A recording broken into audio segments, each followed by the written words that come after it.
My parents told my 10-year-old daughter there was no room for her at the Christmas table. She stood on their porch holding a bag of gifts she'd wrapped herself, and they closed the door. She walked almost 2 miles home in 28-degree darkness to an empty house. When I found out, I didn't scream. I made one phone call. 5 hours later, my parents received a certified letter, and the color left their faces. My name is Audrey Ashford. I'm 34, and my daughter Nora is 10. If you're watching this, please subscribe and let me know where you're watching from. Now let me take you back to the week before Christmas, the week everything in my family quietly, permanently cracked open. That December, Nora and I were living in a one-bedroom apartment off Broad Street in Richmond. She got the bedroom, I got the couch. The radiator made a ticking sound every 40 minutes like a metronome nobody asked for, and the kitchen faucet had a drip I'd learned to sleep through. It wasn't much, but it was ours, temporarily at least. I was mid-divorce. My ex, Ryan, had filed for primary custody 3 months earlier, and my attorney had made one thing very clear. The judge would be looking at stability. Stable housing, stable income, stable environment. Any disruption, any hint that Nora's home life was chaotic, and Ryan's lawyer would use it. So I kept my head down. I worked night shifts in the ER at St. Mary's, picked up extra rotations when they came, and made sure every bill was paid on the first of the month. I didn't have room for mistakes. My parents knew all of this. They knew about the custody hearing scheduled for January 3rd, and they used it the way you'd use a leash on a dog that's trying to leave. But I'll get to that. That week before Christmas, Nora was at the kitchen table every night after homework, cutting colored paper, folding cards, writing names in her round, careful handwriting. She made one for my mother, one for my father, one for my brother Kyle, one for his wife Tiffany, and 2 for their kids. She wrapped small gifts in newspaper because wrapping paper was $4 a roll, and I'd said maybe next time. She didn't complain. She just found the comics section and used that instead. On one of the cards, the one for my mother, she'd written, "Dear Grandma, I can't wait to see everyone. Love, Nora." And beside her name, a little hand-drawn sun. She always drew that. She said it was so people would feel warm when they read it. There was a framed photograph in my parents' living room, had been there as long as I could remember. My great-grandmother Ruth, standing in front of that house the day she bought it in 1987. On the back, in her handwriting, "For my family, all of them." I remember being maybe 12, visiting Grandma Ruth at the house, and her putting her hand on my shoulder and saying, "This house is mine, Audrey, remember that." I didn't understand why she said it that way, like she was planting a flag. I would understand later. My mother, Janet Ashford, was 60 years old and had never met a room she couldn't control. At church, she was the woman who organized the potluck, remembered everyone's birthday, brought casserole to every funeral. Neighbors called her a saint. She liked that. She collected the word the way some people collect porcelain, carefully, and where everyone could see it. At home, Janet decided who was invited to dinner and who wasn't, who sat where, who spoke, and when. My father, Gerald, 62, retired early from warehouse management, sat in his recliner and agreed with whatever she said. His silence wasn't neutral, it was a vote. My brother Kyle was 29 and had never paid rent in his life. He sold cars at a dealership in Short Pump, made average money, and spent like he made twice that, because our parents covered the difference. He and his wife Tiffany lived upstairs in the house. Grandma Ruth's house. Free. Kyle drove a truck our mother had bought him with money she called savings. Nobody asked where the savings came from. Me? I paid for nursing school with loans and night shifts at a diner. When I got married, my mother said, "Keep it simple, Audrey. An outdoor ceremony is fine." When Kyle got married, she booked a $15,000 venue. When I filed for divorce, she said, "A woman should know how to keep her husband." When Kyle and Tiffany nearly split 2 years ago, she said, "Tiffany needs to be more patient with him." Every week she'd call me, not to ask how I was, but to remind me not to do anything stupid before the custody hearing. The implication wasn't subtle. If you make waves, you won't have a place to land, and the judge will hear about it. I once saw her close her laptop fast when I walked into the kitchen. The screen had an Airbnb logo on it. I didn't think much of it then. That was a mistake. The plan for Christmas was simple. I was scheduled for a double shift, 6 p.m. to 6 a.m., because holiday pay was time and a half, and I needed every cent for the attorney retainer. My parents would pick up Nora at 4, bring her to the house for Christmas dinner, and I'd get her the next morning. "Of course," my mother said on the phone when I confirmed. "Bring her over. We'll have a wonderful time." My father's voice from the background. "Yep, just bring her." Nora spent Christmas Eve laying out her outfit, a green sweater she'd picked at Goodwill, the one she said made her look Christmassy. She arranged the gifts in a canvas tote bag, each one tagged, each tag with a sun. I packed her things that afternoon like I was packing a deployment bag.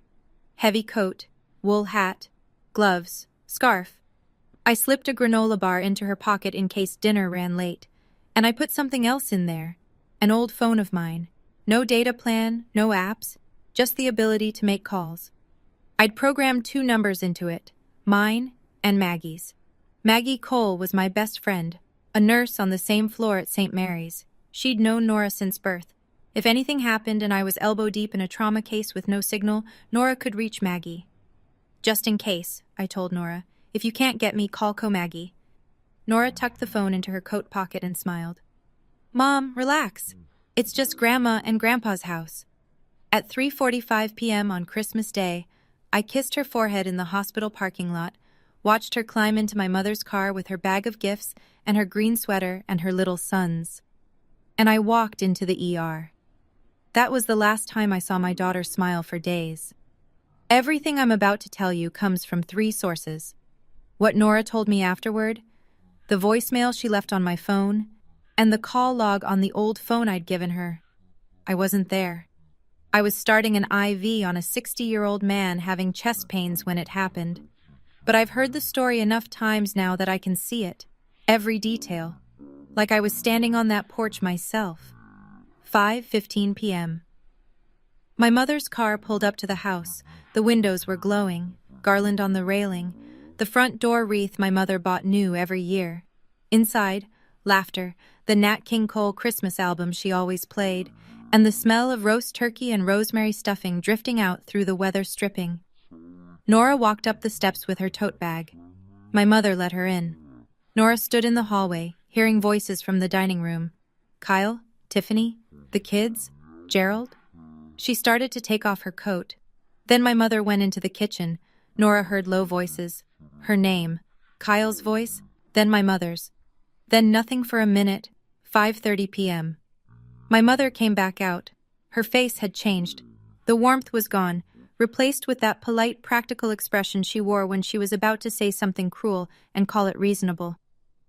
"Nora, sweetie, we've got a little problem. The table is full. Kyle's in-laws came last minute. There's just no room. You should probably head home. Your mom will be back in the morning." Nora looked at the bag in her hands. "But I brought presents for everyone." My mother glanced at the tote bag the way you'd glance at a flyer someone hands you on the street. "That's sweet. Just leave them on the porch. We'll open them later." Behind my mother, my father stood in the hallway. He said nothing. Kyle looked over his shoulder from the dining room, then turned away. And here's what Nora told me later, in a voice so steady it broke me worse than crying would have. She looked past my mother into the dining room and counted. 12 chairs around that table. One of them was empty. The door closed. The wreath shook once, then stilled. The Nat King Cole kept playing inside. My daughter stood on that porch alone, holding a bag of gifts nobody wanted, and she didn't cry. She just turned around and started walking. It was 28 degrees. I know because I checked the weather log afterward. December 25th, Richmond, Virginia, 6 p.m. 28 degrees Fahrenheit, wind chill 22, light flurries. The kind of cold that finds the gaps in your coat and stays there. Nora walked 1.7 miles from my parents' house to our apartment.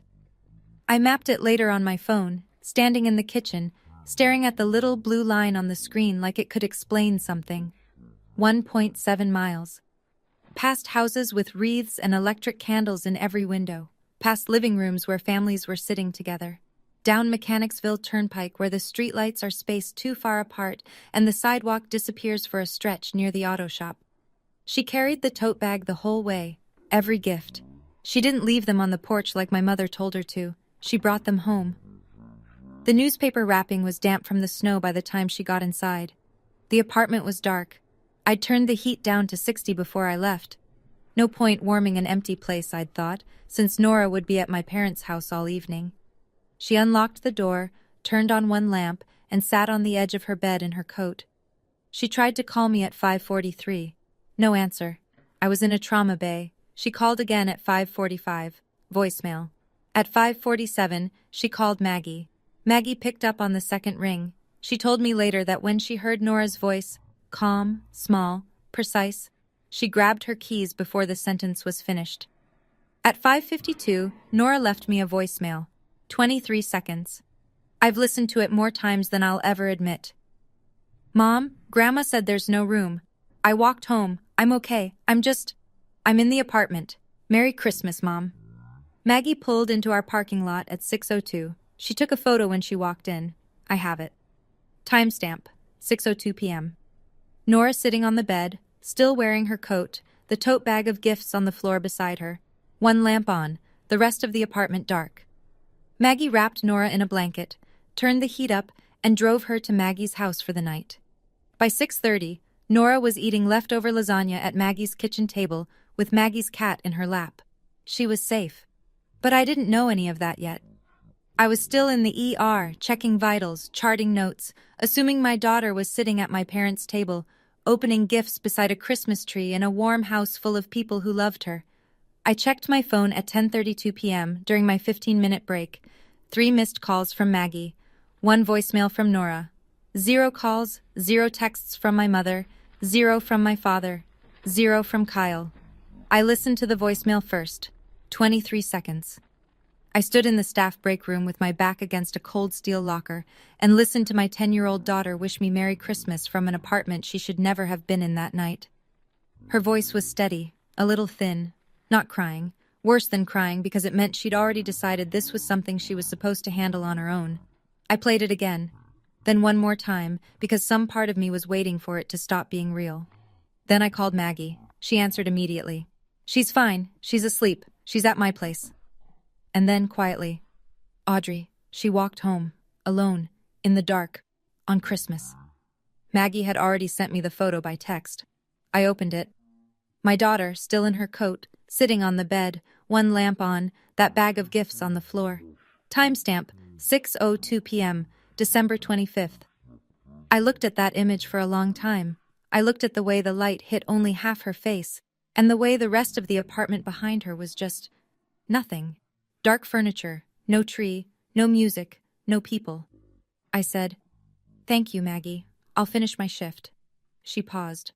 "Audrey, I'll finish my shift," I said again. And I did. I went back to the floor.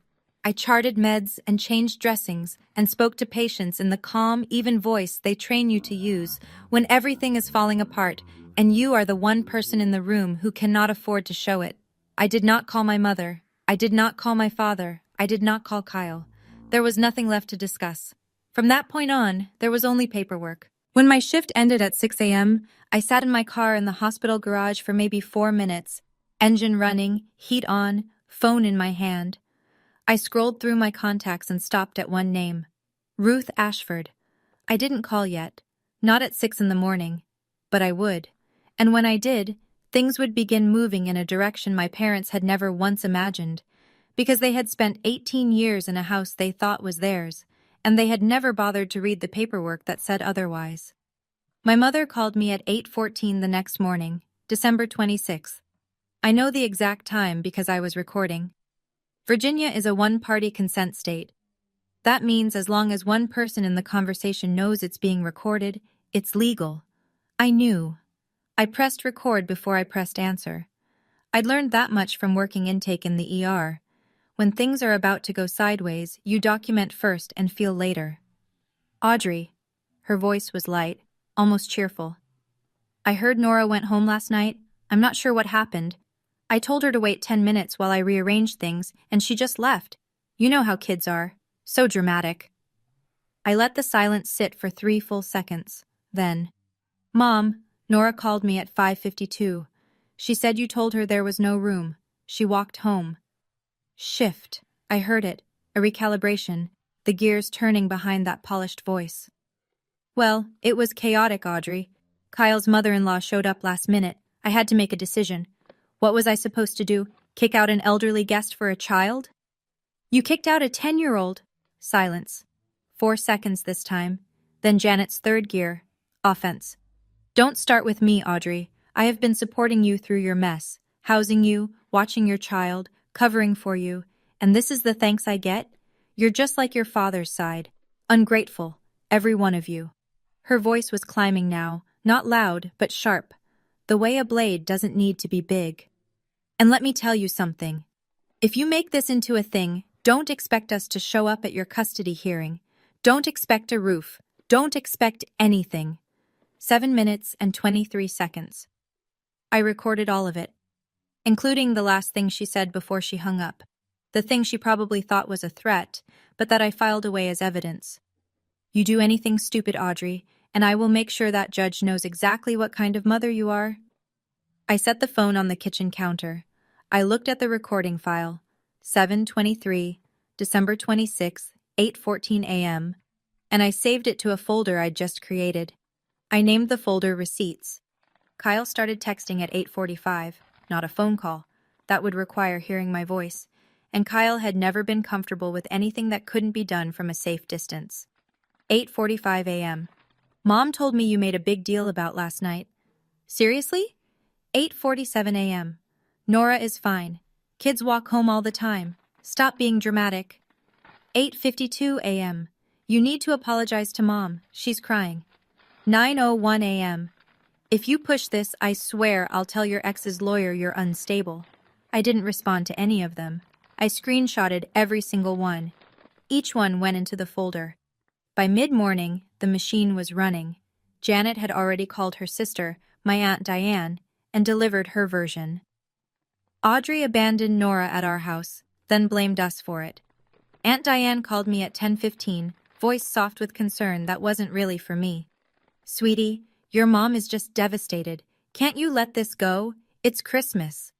Did she tell you Nora walked home alone in the dark? A pause. She said Nora left on her own. Nora is 10, Aunt Diane. Another pause, longer. She didn't have an answer for that, so she said she'd pray for the family and hung up.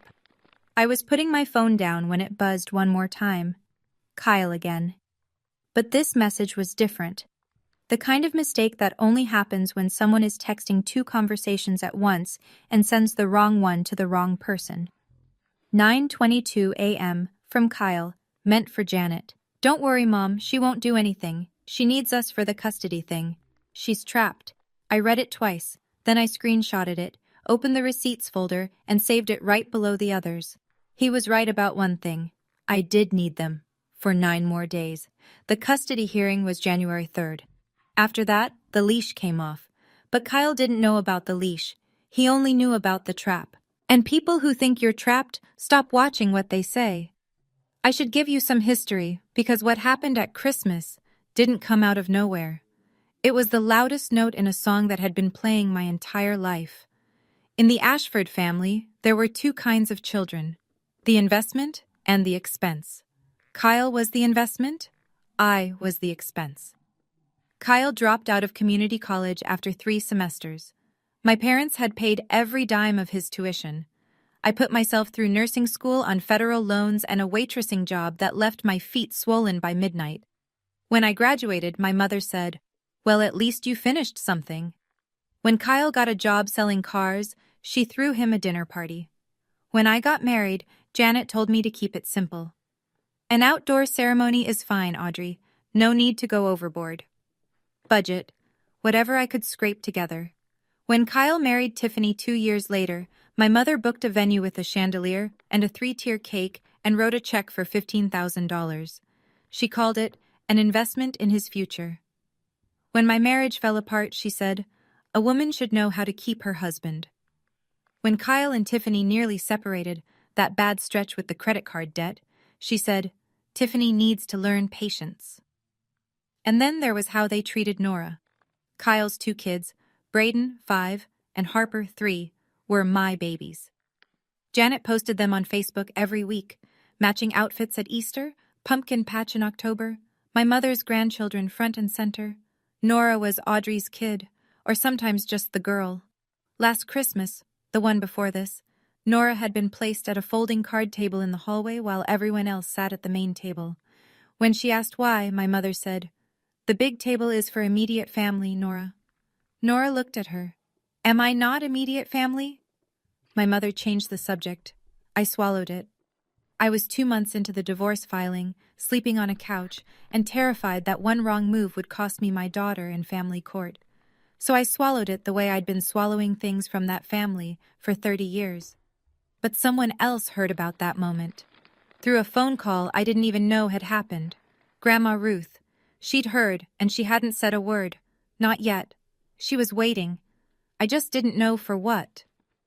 Let me tell you about the house. It was a 3-story colonial on a tree-lined street in the near suburbs of Richmond. White siding, black shutters, wraparound porch. My great-grandmother Ruth bought it in 1987 with cash from 40 years of bookkeeping and a pension from the Henrico County school system.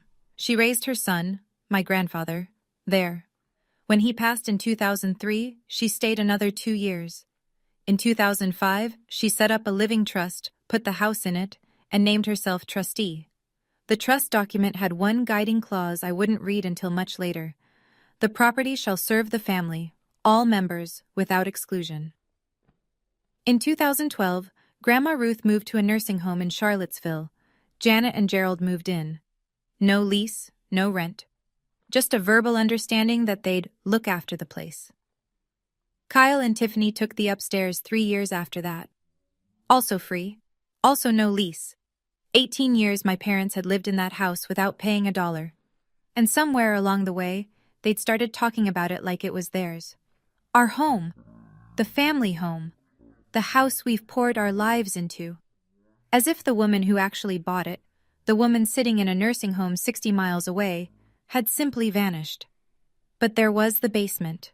A finished space that used to be the family room where I'd watched movies with Grandma Ruth as a kid. 3 years ago, Janet had it renovated. New lock on the door, separate entrance from the side yard. She told everyone the basement was damp and unsafe. She told Grandma Ruth it had a mold problem. Nobody went down there. That night, December 26th, after Kyle's wrong number text and Aunt Diane's phone call, I opened the Airbnb app on my phone and typed in my parents' address.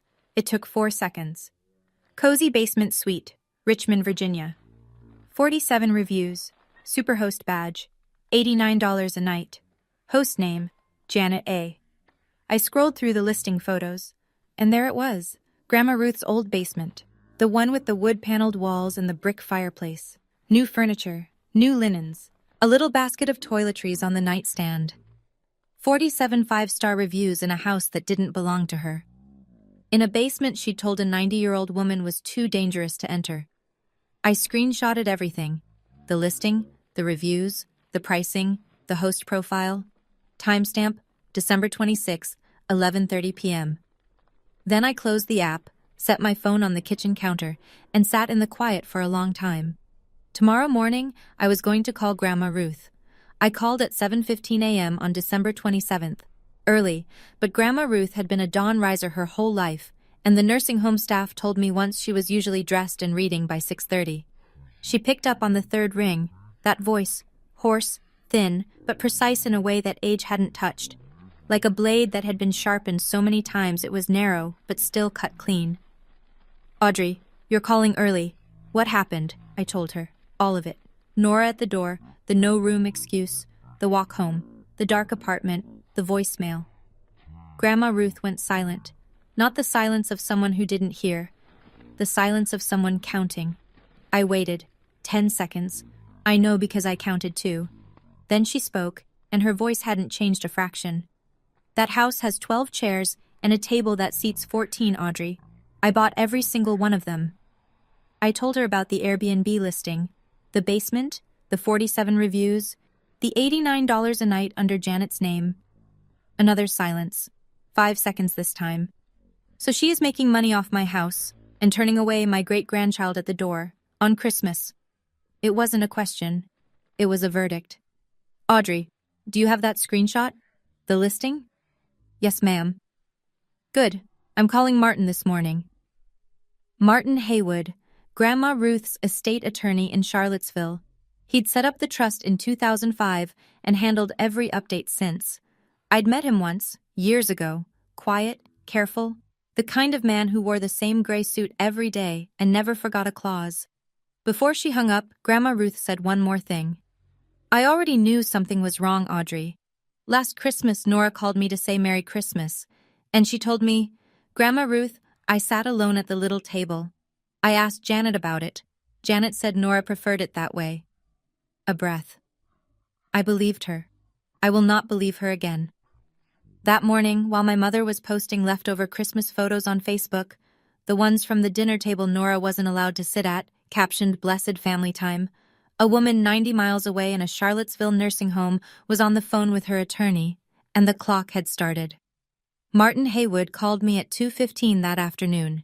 His voice was what I expected, measured, unhurried, the kind of tone that doesn't waste words because each one has already been weighed. Ms. Ashford, your great-grandmother has briefed me on the situation. I've reviewed the trust documents. I want to walk you through where things stand. He spoke for maybe 4 minutes. This is what he said, and I'm paraphrasing only slightly because I wrote it down on the back of a grocery receipt while standing in my kitchen. The house was held in the Ruth Ashford Revocable Living Trust, established 2005. Grandma Ruth was the sole trustee. Janet and Gerald had no lease, no deed, no ownership interest of any kind.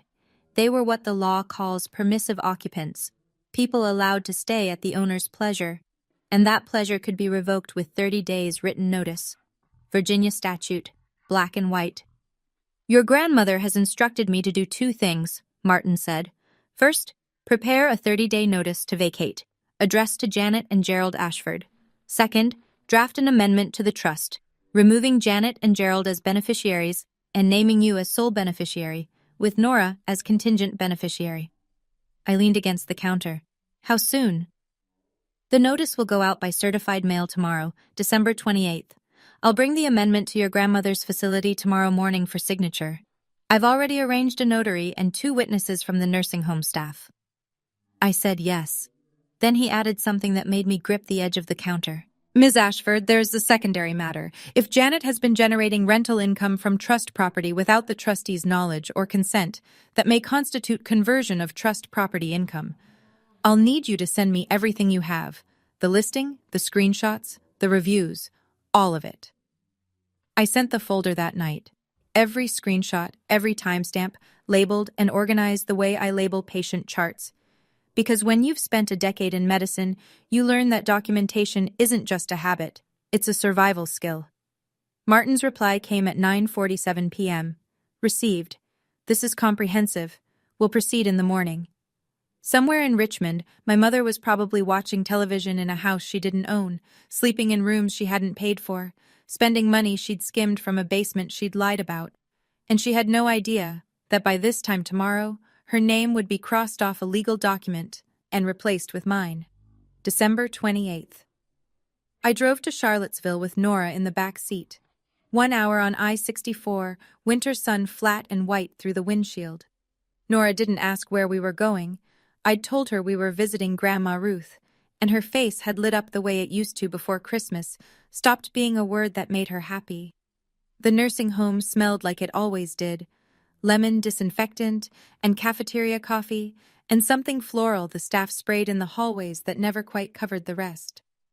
Grandma Ruth was in the common room, sitting in her wheelchair with her back straight, wearing a blue cardigan buttoned to the top. Martin Haywood stood beside her in his gray suit, a leather folder open on the table. Next to him, a woman with a notary stamp and 2 nursing home staff members I recognized, Linda from reception and a CNA named Terrence, who'd always been kind to Grandma Ruth. Nora saw her first. Grandma Ruth! Grandma Ruth's face changed. The sharpness softened, just around the eyes. She held her arms open. Come here, little son. Nora hugged her, careful the way kids learn to be careful with people who are small and old and precious. Grandma Ruth held her for a long moment, one hand on the back of Nora's head. Then she leaned back and looked at her. "Did you have a good Christmas, honey?" Nora hesitated, looked at me, looked back at Grandma Ruth. "It's okay," Grandma Ruth said. "The next one will be different. I promise you that." Then she turned to Martin and nodded once. "Business." Martin read the amendment summary aloud. Steady, formal, every word precise enough for a courtroom. Janet Ashford and Gerald Ashford, removed as beneficiaries. Audrey Ashford, named sole beneficiary. Nora Ashford, named contingent beneficiary. The house, the trust assets, the whole structure Grandma Ruth had built over 40 years of careful saving, redirected. Grandma Ruth signed with a hand that shook slightly, but never hesitated. The notary stamped. Linda and Terence signed as witnesses. Martin slid the 30-day notice across the table next. Grandma Ruth signed that too. Then she asked for a piece of paper. Not the legal kind, just a sheet of lined notebook paper from Linda's desk. She wrote in a hand that was looser than it used to be, but still legible, still hers. "Janet, I gave you my home so my family would always have a place. You turned away a child on Christmas. That is not what my home is for. Ruth." She folded it, slid it into the envelope with the notice, and looked at Martin. "Send it." Martin sealed the envelope, addressed it. "Certified mail, return receipt requested." Before we left, Grandma Ruth held my hand, her grip still surprisingly firm, and said something I carry with me. "I'm 89, Audrey. I've buried a husband, a son, and 2 friends this year alone. But I am not too old to protect what's mine, and Nora is mine." By 4 p.m. that afternoon, a sealed envelope was sitting in a blue USPS collection box outside the Charlottesville post office, addressed to Janet and Gerald Ashford, stamped certified, and heading south toward Richmond. That night, after Nora was asleep, I sat at the kitchen table with my laptop open and the apartment quiet around me. The radiator ticked, the faucet dripped, and I built a case. I organized the receipts folder the way I organize patient charts at the hospital. Chronological, labeled, nothing missing, nothing out of order. Every file had a date, a source, and a one-line description. The voicemail, 23 seconds, December 25th, 5:52 p.m. The photo Maggie took, Nora on the bed in a dark apartment, timestamp 6:02 p.m. The recording of Janet's phone call, 7 minutes 23 seconds, December 26th, 8:14 a.m. Kyle's texts, all 5 of them, including the one he sent to the wrong person. Aunt Diane's call, noted with time and summary. The Airbnb listing, 47 reviews, $89 per night, host name Janet A., superhost. The listing photos, Grandma Ruth's basement with new furniture, new linens, and a basket of complimentary toiletries in a room an 89-year-old woman had been told was too damp to enter. I pulled up the reviews and read through them, one by one, looking for details. Most were routine. Clean space, great location, responsive host. But one, posted 6 months earlier, caught my eye. Wonderful stay. Janet even showed us family photos in the living room. Such a warm, welcoming home. Family photos. In the living room. She'd invited strangers into Grandma Ruth's house, shown them our family pictures on the wall, and played the gracious hostess, all while making money she had no right to, in a home she had no claim to, with photographs of a family she'd just shut the door on. I emailed Martin the full folder at 11:15 p.m. His reply came at 11:47. Received. I'll include the Airbnb documentation in the supplementary demand letter. The demand letter. That was the second envelope, the one Martin said he'd send after the first one landed. The notice would tell my parents to leave. The demand letter would tell them how much they owed. I closed the laptop and sat in the dark kitchen for a while, listening to the radiator and the faucet and the sound of Nora breathing in the next room. 2 envelopes. One was already in the mail. The other was being drafted, and my parents didn't know about either. January 3rd. 9 days after Christmas, the day the lock came off. Richmond Family Court, 2nd floor, courtroom 2B. Fluorescent lights, beige walls, the American flag hanging limp beside the judge's bench. I sat at the petitioner's table in a navy blazer I'd bought at a consignment shop and pressed the night before, my attorney beside me. Ryan sat across the aisle with his lawyer, arms crossed, jaw tight, looking at me like I was a problem he'd already solved in his head. The hearing lasted 40 minutes. My attorney presented the file: stable employment, 12 years as an ER nurse at St. Mary's, current lease on the apartment, character references from 2 supervisors and Nora's school counselor. A letter, the one Martin had prepared, confirming that I would be moving into a family-owned property in the near future as beneficiary of the Ruth Ashford Revocable Living Trust. Stable housing, stable income, stable life. Ryan's attorney tried to argue instability, the small apartment, the night shifts, the divorce itself. But he had nothing concrete, no evidence of harm, no evidence of neglect, and the one card my mother had threatened to play, calling me an unfit mother, never materialized. Janet didn't show up. She didn't submit a statement. I don't know if she chose not to, or if she was too busy dealing with the certified mail envelope that had arrived at her door that very morning. USPS tracking confirmed. Delivered January 3rd, 1:23 p.m., signed by J. Ashford. The judge ruled at 10:40 a.m., full physical custody to me. Ryan would have scheduled visitation every other weekend and alternating holidays. The judge signed the order, the clerk stamped it, and my attorney handed me a copy. I walked out of that courthouse holding 2 pieces of paper. One said my daughter was mine. The other, the trust amendment, said my silence was over. That same morning, back in Richmond, a mail carrier had walked up my parents' porch steps and left an envelope that required a signature. My mother had signed for it at 1:23 p.m., probably expecting a late Christmas card, or a bill, or one of those charity solicitations she always threw away without reading. She wasn't throwing this one away. Janet called me at 1:47 p.m., 24 minutes after she opened the envelope. I know because I was sitting in my car in the courthouse parking lot, still holding the custody order, when my phone rang and her name appeared on the screen. I let it ring 3 times, then I answered. Her voice was different now. Not the smooth, managing Janet from 2 days ago. This was high, unraveled, shaking at the seams like a wall with the studs pulled out. What is this? What did you do? This says we have to leave in 30 days. This is our house, Audrey. I watched a woman cross the parking lot with a stroller, bundled against the cold. I let Janet's words settle into the air between us, and then I said evenly, "It's Grandma Ruth's house. It's always been Grandma Ruth's house. Your grandmother is senile. She doesn't know what she's signing. I will contest this. I will take this to court. She was evaluated by her physician last week, Mom. She's competent. The amendment and the notice are both valid. It's been reviewed." I heard Gerald in the background, muffled, agitated. Then his voice closer, like he'd taken the phone. "Audrey, this is ridiculous. We've lived here for 18 years. You can't just—" "I didn't. Grandma Ruth did. You have 30 days. He went quiet. Janet grabbed the phone back. "Where are we supposed to go?" I let the silence hold for 3 seconds. Then, "I don't know, Mom. Maybe somewhere with enough room." She heard it. I know she heard it, because the line went dead. She didn't hang up gently.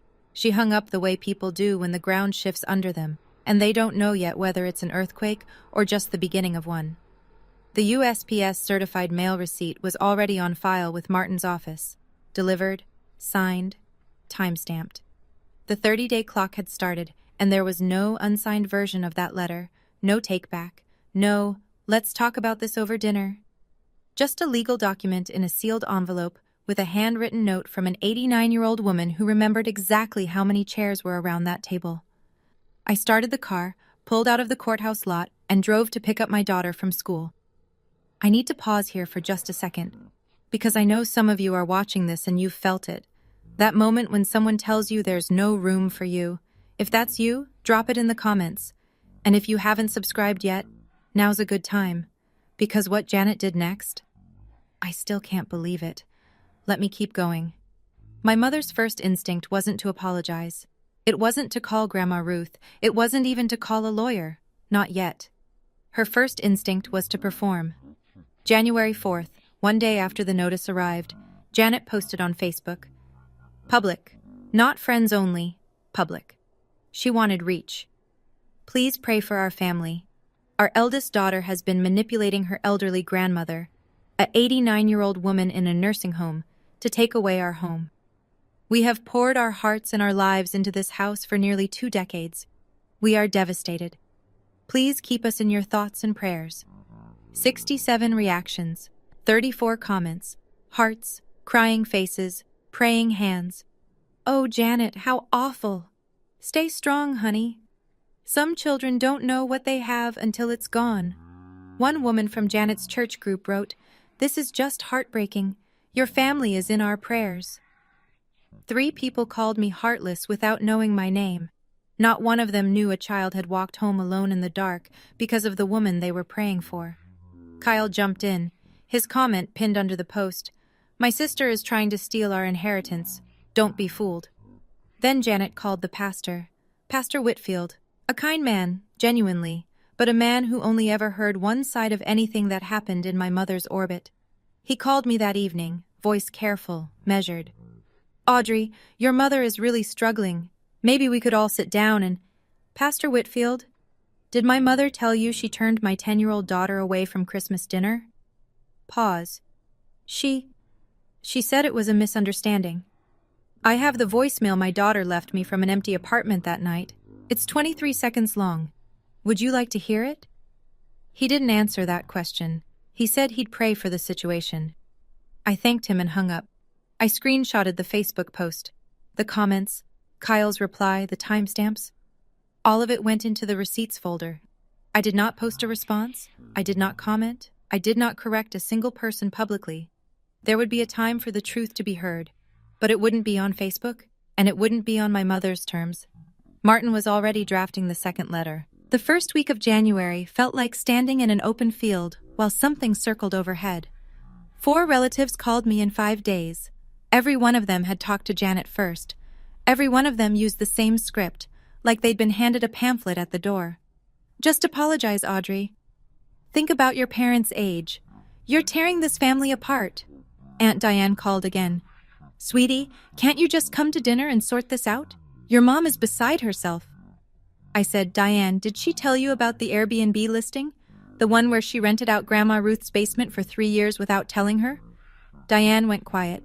Then, I don't know anything about that." Then she said she had to go. Nobody asked about Nora. Not once. Not a single relative, in 5 days of phone calls, asked how a 10-year-old was doing after being told she didn't belong at her own family's Christmas table. Tuesday night, Maggie came by after our shifts overlapped. She brought pizza and a bottle of cheap wine and sat on my kitchen counter like she'd done since we were 22. Nora was already in bed. "You're not crazy," Maggie said, chewing crust. "You're not the villain. That voicemail exists. Those screenshots exist. Reality is not up for a vote." Grandma Ruth called every evening that week. Short calls, 2-3 minutes.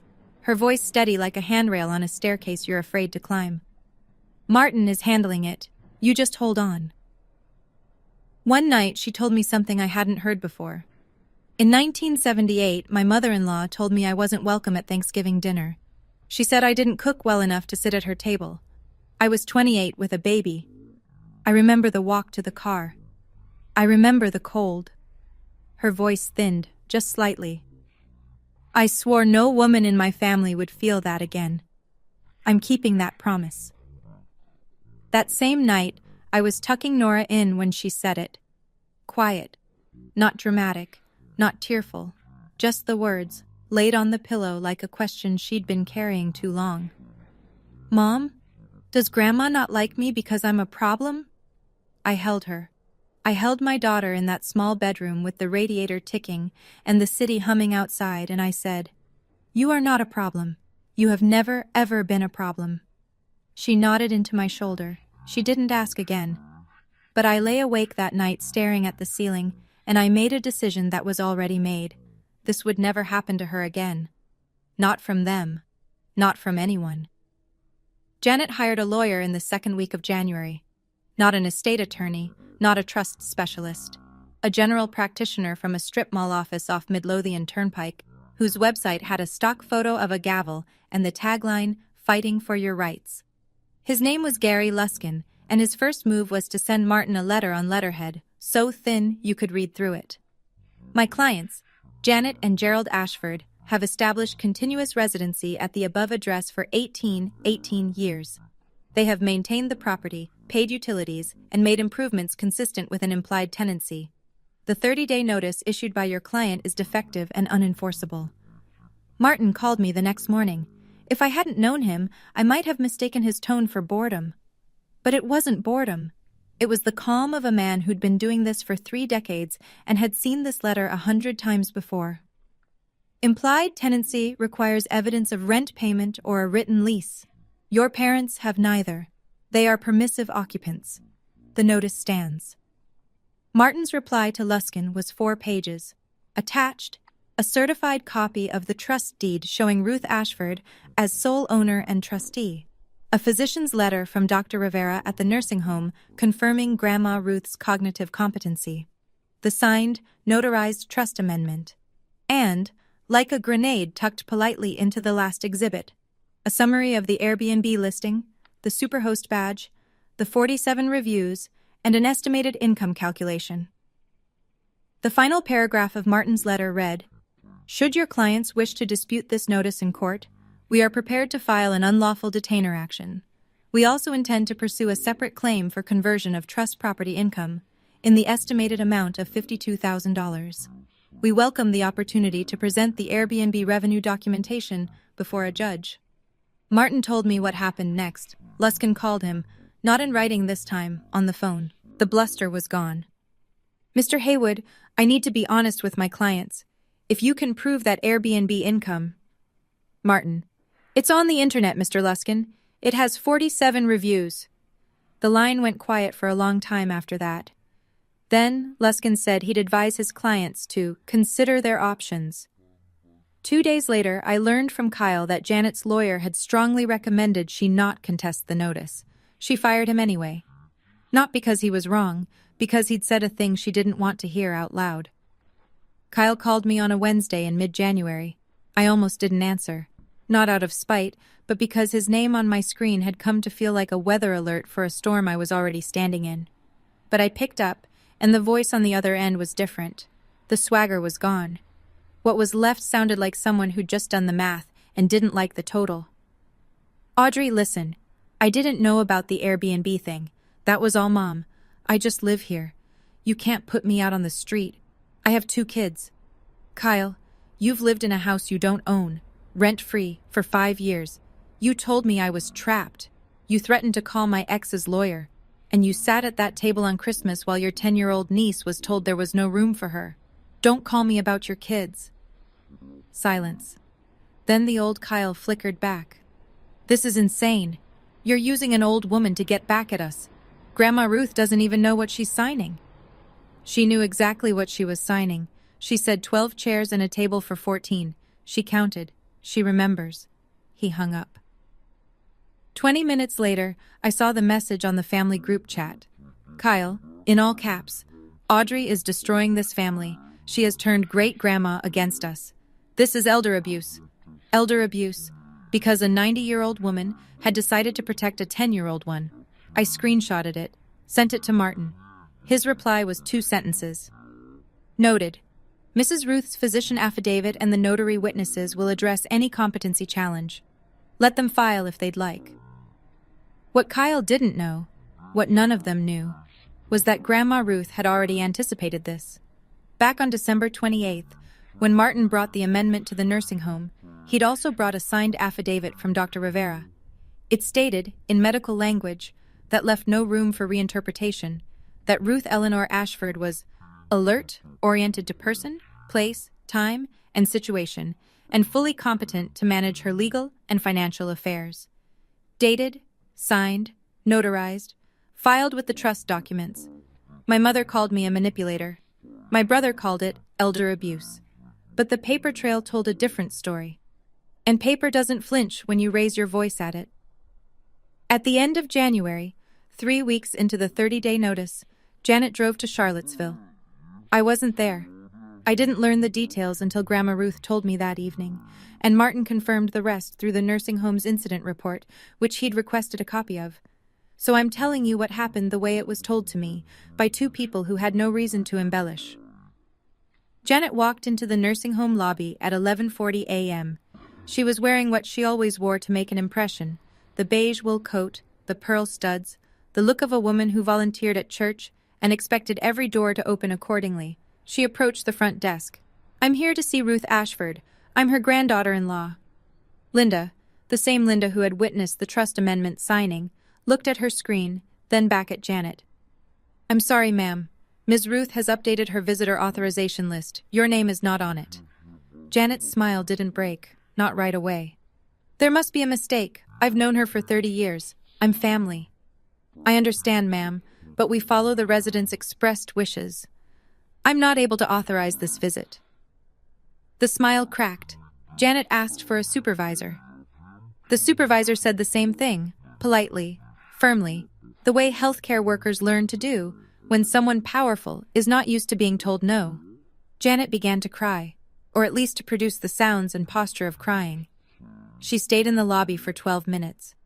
When it became clear that tears were not going to unlock the door, the supervisor said, "Ma'am, if you're unable to leave on your own, we'll need to contact security."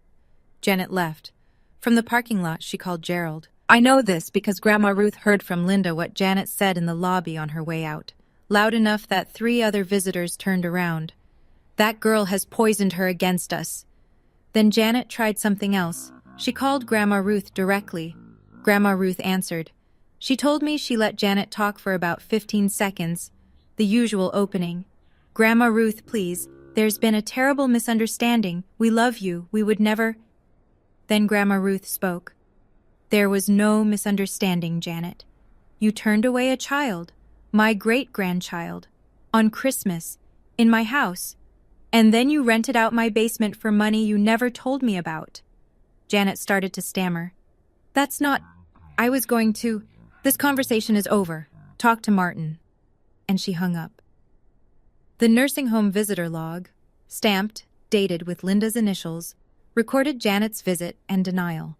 The staff incident report noted in clinical language, visitor became verbally agitated in lobby, declined to leave when asked, departed after security was mentioned, no physical incident. One more piece of paper, one more timestamp, one more entry in a file that was getting thicker by the day. The second envelope arrived on February 3rd, certified mail, return receipt requested. Same process, same mailman, same porch steps. But this time it wasn't a notice to vacate. It was a demand letter, and the number at the bottom had a comma in it. Martin had spent 2 weeks building the financial case. He'd submitted a third-party subpoena request to Airbnb through their legal compliance portal, standard procedure for trust attorneys investigating unauthorized use of trust assets. What came back was a full earnings statement for the host account registered to Janet A., linked to the property address. 3 years of booking records, payout amounts, calendar availability, occupancy rates, total gross income deposited into Janet's personal bank account from Airbnb rentals of Grandma Ruth's basement, $52,340. The demand letter was on Martin's letterhead. 3 pages, clean, clinical. The kind of document that doesn't raise its voice, because it doesn't need to. It cited the trust clause granting exclusive authority over trust property to the trustee. It cited Virginia law on conversion of trust property income. And it requested, in language so polite it almost sounded like a suggestion, full restitution of $52,340 within 60 days, or the trust would file a civil lawsuit. Attached, the Airbnb earnings statement, the listing screenshots, the 47 reviews, the archived listing from the Wayback Machine, because Janet had quietly deleted the Airbnb page 2 days earlier, thinking that if she erased the listing, she erased the evidence. She was wrong. The internet has a memory that outlasts good intentions and bad ones alike. Janet didn't call me this time. She didn't call anyone, as far as I know, but Gerald did. He called me that evening, and for the first time in my entire life, my father sounded like a man who understood that the floor he was standing on had never belonged to him. "Audrey," his voice was thin, "we don't have $52,000. Your mother, She spent it. The truck for Kyle. Credit cards. A cruise last year. It's gone. That's between you and Grandma Ruth's lawyer, Dad. Silence. Then very quietly, what happens if we can't pay? Then Martin files. I heard him exhale. Not anger. Something more like the sound a structure makes when the last supporting wall gives way. He said, "Okay," and hung up. $52,000. That's how much it cost my parents to turn away a 10-year-old on Christmas. Except they didn't pay it. They spent it. On a truck, on a cruise, on a life that was never theirs to fund. And now the receipt had arrived. What happened next, I pieced together from 3 sources. A voicemail Gerald left me at 2 a.m. that he probably didn't remember leaving. A text exchange between Kyle and Tiffany that Tiffany forwarded to me weeks later. And one very awkward phone call from Tiffany herself. The Ashford family, the one my mother had spent 30 years curating for the outside world. The Facebook posts, the church potlucks, the matching sweater Christmas photos, began to eat itself from the inside. It started with Kyle. He'd finally done what he should have done years ago. He looked at the numbers. The truck his mother had given him. $28,000. The gift she'd made toward his apartment deposit. $8,000. He'd always assumed these came from his parents' retirement savings or Gerald's pension. They didn't. They came from a basement that wasn't Janet's, in a house that wasn't Janet's, rented to strangers on a platform tied to Janet's bank account. Kyle called Janet. I wasn't on the line, but Tiffany told me later how it went. "Mom, you told me Dad's pension paid for all of this." "Don't you dare question me, Kyle. After everything I've done for you. You used stolen money to buy my truck?" The word stolen landed hard enough that Janet didn't speak for 5 seconds. Then she did what she always did. She pivoted to Gerald. "If your father had been any kind of man, I wouldn't have had to—" Gerald, apparently, had had enough. "You rented the basement, Janet. You spent the money. Don't put this on me." It was the first time, according to Kyle, that Gerald had ever contradicted Janet in front of anyone. But it was also 20 years too late, and they both knew it. Tiffany called me the following day, polite, nervous, her voice pitched a half step too high. "Audrey, I know we haven't been close, but Kyle and I didn't know about the Airbnb money. Is there any way you could talk to the lawyer? Maybe work something out?" "Tiffany, I'm sorry you're in this position, but the trust belongs to Grandma Ruth. You'll need to talk to her attorney." She thanked me and hung up. I think she was hoping for mercy. I think she deserved some, honestly. But mercy wasn't mine to give. It was Grandma Ruth's, and Grandma Ruth had already given it for 18 years. She was done. That week, Janet made one more Facebook post, shorter this time. "When your own family betrays you." 12 reactions, 3 comments, and then a 4th, from someone I didn't recognize, someone who had apparently been a guest in that basement. "Janet, I've been to your place. Is that the same basement listed on Airbnb? I thought your grandmother owned that house." 2 hours later, the post was deleted, but I'd already taken the screenshot.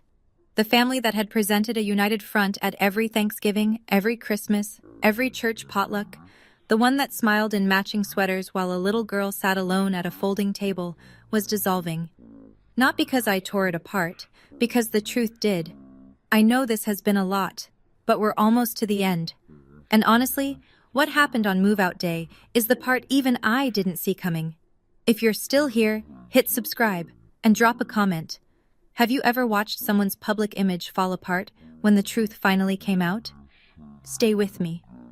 The 30-day deadline fell on February 2nd. I know because I'd counted every single one of those days the way a nurse counts drip rates, precisely, with a quiet awareness that the wrong number could change everything. Martin emailed me the evening before. "Deadline is tomorrow. If they don't vacate, I'll file the unlawful detainer action with the General District Court on Monday morning." I drove by the house that afternoon. I didn't stop. I didn't pull into the driveway. I just slowed down as I passed. The way you slow past an accident on the highway, not because you want to look, but because something in you needs to know. Both cars were in the driveway, lights on in the kitchen. The wreath from Christmas was still on the door, dried out, browning at the edges. Nobody had taken it down. They weren't leaving. That evening, Janet texted me. Not a phone call this time. Just 6 words on a screen. "We're not leaving. This is home." I forwarded it to Martin. His reply: "Filing Monday." Kyle at least had read the room. He and Tiffany had found an apartment in Short Pump. Small, 1 bath, the deposit paid by Tiffany's parents. Kyle had texted me the day before, his last message in what had become a very short thread. "I moved out. I'm done with this. But you should know. Mom is telling people you're going to have her arrested." I didn't respond. That same week, I'd noticed that the Airbnb listing had vanished from the platform. Janet had deleted it, scrubbed the page, removed the photos, taken down the reviews. She probably thought that if the listing didn't exist, the evidence didn't either. But Martin's paralegal had already captured the full listing through the Wayback Machine. Archived pages, cached reviews, host profile, everything. And the Airbnb earnings statement, obtained through the legal subpoena, existed independently of the website. You can delete a listing. You can't delete a bank deposit. Monday morning, Martin Haywood walked into the General District Court in Richmond carrying a filing folder 3 inches thick. And inside that folder was 30 days' worth of silence, 47 reviews worth of evidence, and one 89-year-old woman's refusal to let her family be redefined by the people who'd stolen from it. The filing went in on a Monday. Martin submitted the unlawful detainer action with every exhibit attached: the trust deed, the 30-day notice with its certified mail receipt and USPS tracking confirmation, the physician's capacity letter, the trust amendment, and, as a supplementary exhibit, the full Airbnb documentation. The clerk stamped it, assigned a case number, and scheduled the hearing for 10 days out. Virginia moves fast on unlawful detainer. The law doesn't like ambiguity about who owns a house and who doesn't. Wednesday afternoon, a process server walked up the porch steps of Grandma Ruth's house and knocked on the front door.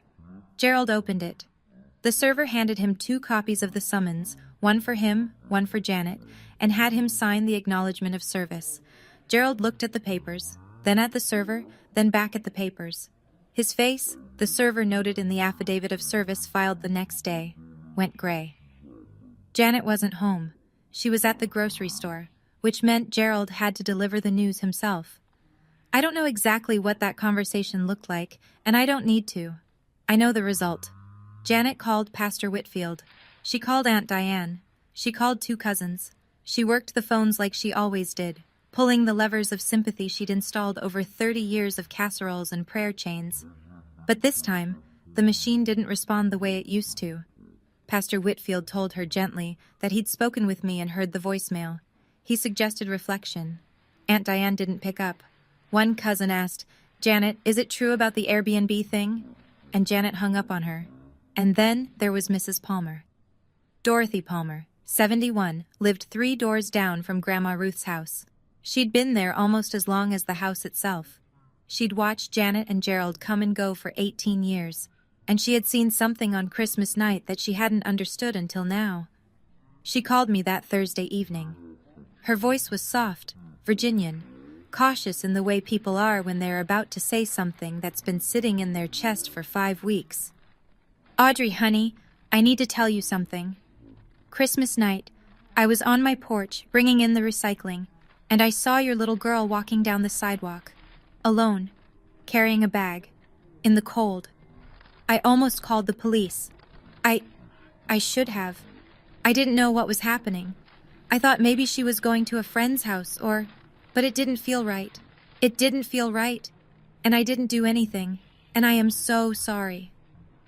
I thanked her. I meant it. And I told her that if she was willing, Martin might ask her to provide a written statement. She said yes before I finished the sentence. The hearing was on a Thursday. General District Court, Richmond. Small courtroom, fluorescent lights, a judge named Honorable Karen Yee, who looked like she'd heard 10,000 cases and remembered the details of every one. Martin sat at the petitioner's table. I sat behind him. On the other side, Janet and Gerald, alone. No attorney. Luskin had declined to continue representing them after reviewing the Airbnb evidence, or more precisely, after learning that Martin intended to introduce it in open court. Janet hadn't found a replacement. She sat in her beige wool coat, pearl studs, hands folded in her lap like she was at Sunday service. Gerald stared at the table. Martin presented the case in under 20 minutes. The trust deed, the notice, the certified mail receipt with USPS tracking and Janet's signature, the physician's capacity letter, the trust amendment. And then, as a supplementary exhibit, the Airbnb documentation, the earnings statement, the listing screenshots, the reviews, the archived Wayback Machine capture. Judge Yee reviewed the file. Then she looked at Janet. "Ma'am, do you wish to respond?" Janet stood. She smoothed her coat. "Your Honor, we have maintained that house for 18 years. We are family. This is a family disagreement, and I believe it can be resolved privately." Judge Yee looked at the file again, then back at Janet. "Ma'am, did you receive rental income from the trust property?" Janet's hands tightened on the edge of the table. That was just a small... Did you or did you not receive rental income from property held in a trust for which you are not the trustee?" The courtroom was very quiet.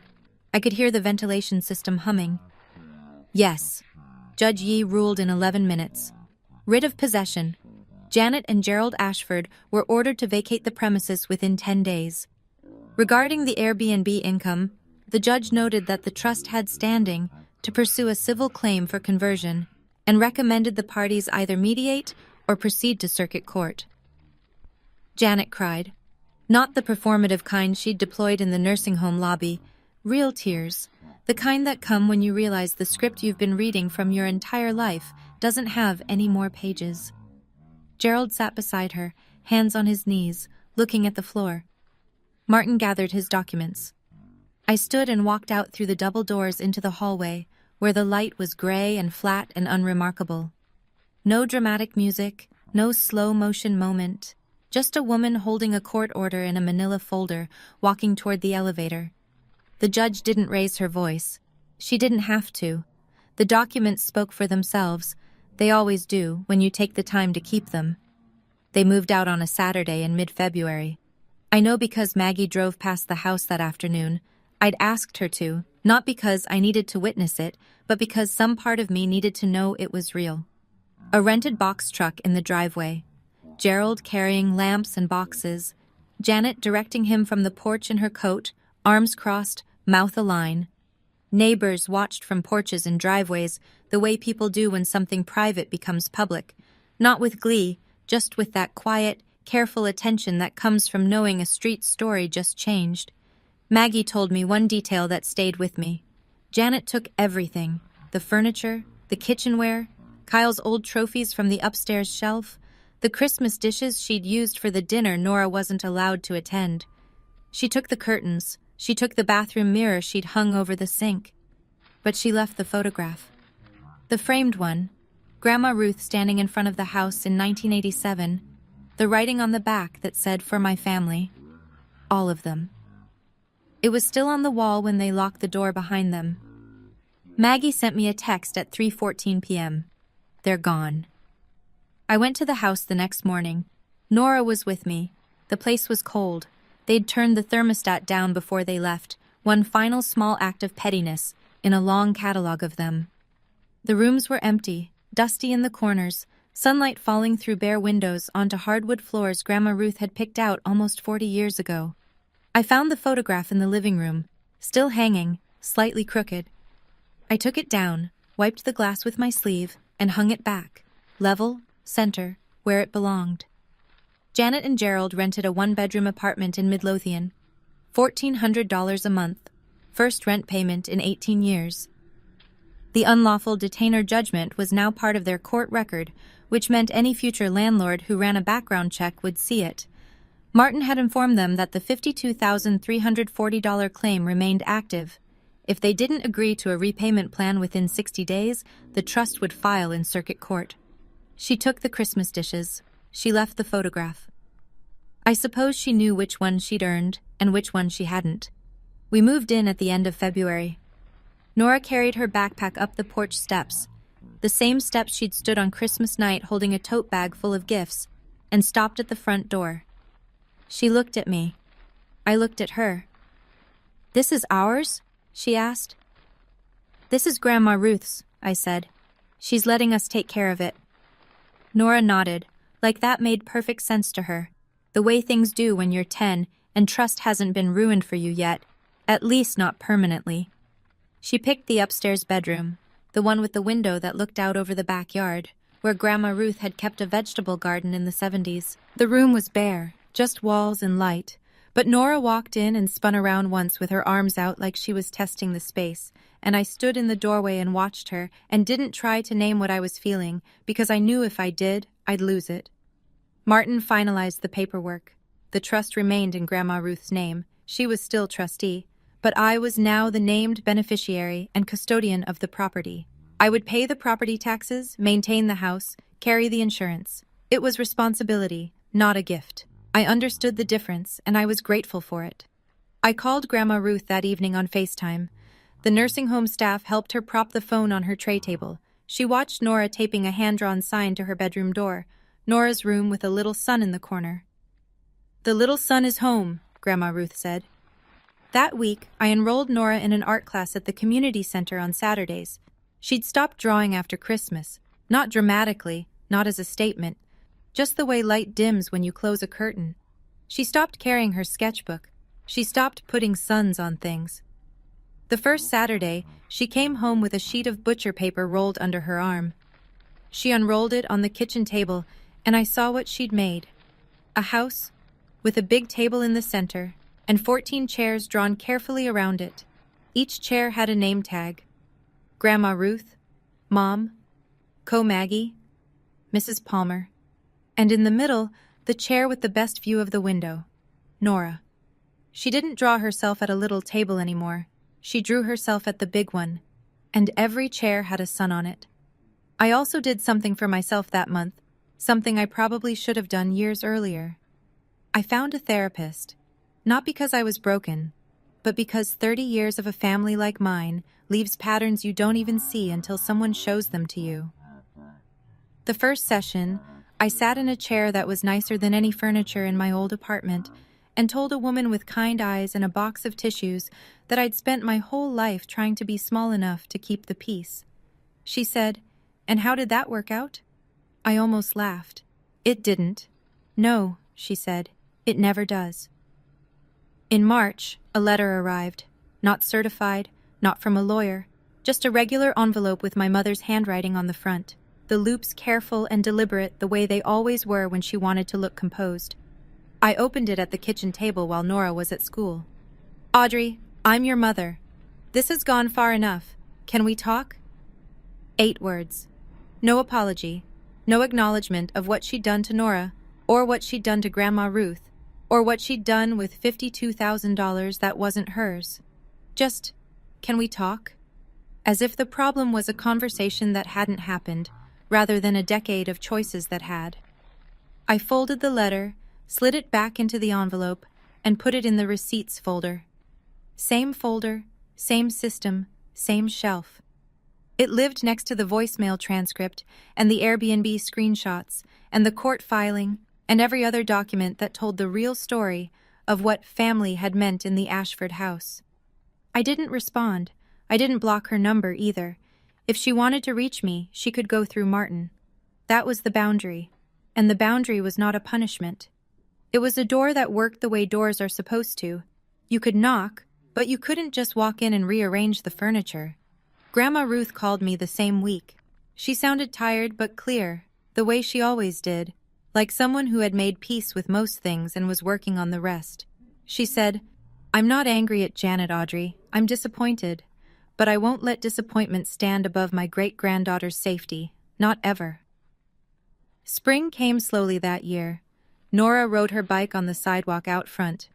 Mrs. Palmer waved from her porch every afternoon and sometimes brought over banana bread. Maggie came by on Fridays with takeout. The radiator in the old apartment didn't tick anymore, because we didn't live there anymore, and I only thought about that sometimes. Late at night, sitting on Grandma Ruth's porch, the same porch where my daughter had stood in the cold 5 months earlier, holding a bag of gifts for people who told her she wasn't worth a chair. I think about what Nora said that night in the apartment, when she asked if she was a problem, and I think about the drawing she made in art class, 14 chairs, each one labeled, each one with a sun. Family isn't a table you're seated at. It's how people treat you when they think no one is watching. And someone was always watching. A 10-year-old girl with a bag of gifts and a memory that doesn't forget. She's 11 now. She still draws suns on everything. And the front door of this house stays open. That's our story. Mine and Nora's.